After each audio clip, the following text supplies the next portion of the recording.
Ivy and Jerry Kluver. Jerry, good morning. Thanks for coming in. Good morning. Good morning, Amanda. You have a special shout out this I morning. got a special guest coming to you from up there at Webster City, Iowa, my 88-year-old mother. And I want to say good morning, Mom. We love you.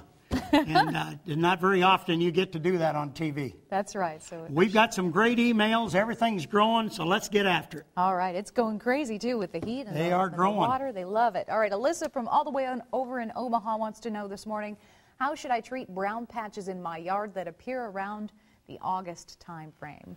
Well, I'm going to tell Alyssa, being it's now, it could be even some diseases, but come August, she could have a grub problem.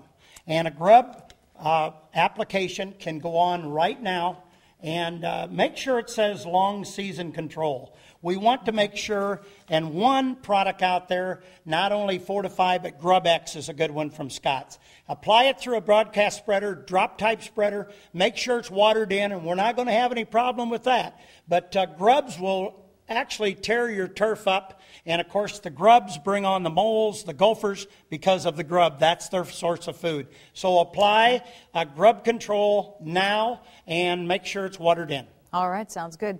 Betty from Des Moines, I have 2 rhubarb plants that I planted 3 years ago. They grow huge but seem to go into seed before I can pick them. I've been waiting to pick them until they turn reddish, but they never do. I finally went ahead and picked them this spring, and while they tasted okay, the stems were kind of green and woody. Will my rhubarb ever produce reddish stalks? Yes, it will, Betty. I'm going to tell you, rhubarb is, of course, takes a lot of food at the root.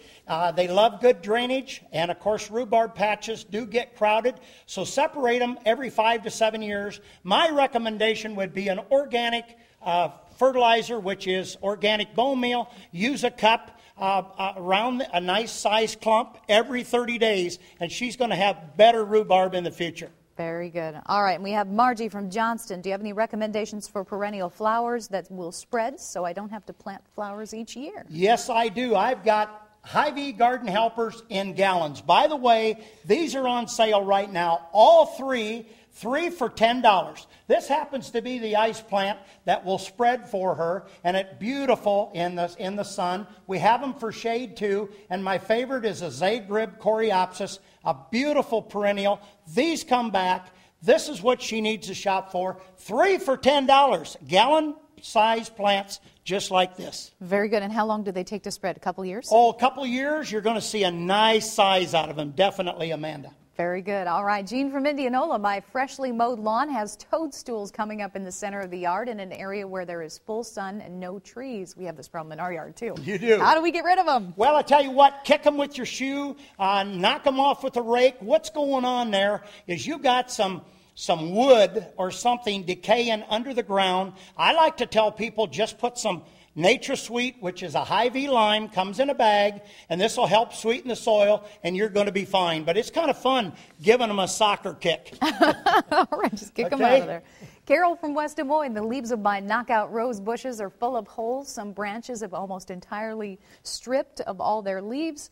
These are not Japanese beetles, as I don't see any bugs on them. Are they aphids? What can I put on them? We recently had several loads of dirt brought into our backyard and reseeded it. Now there is what appears to be bromgrass growing in the bluegrass. Okay, I think we got do we get 2 questions there back to back? We'll just answer the first one. All right, let's do that one. The first one is Japanese beetle. They stick around for about 6 weeks, and then you can use a Japanese beetle spray. And that second question, of course, bromgrass is in the soil already where they've planted. That's what's going on there. Hy-Vee, lawn food, mow tall, and you're going to be fine.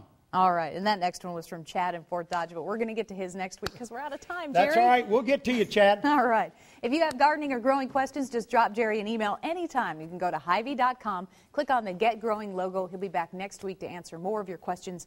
And if we want to find you during the week, you're up at the Urbandale Hy-Vee. Right? Absolutely. Have a great weekend, and bye-bye, Mommy. All right. Thanks a lot, Jerry. You bet.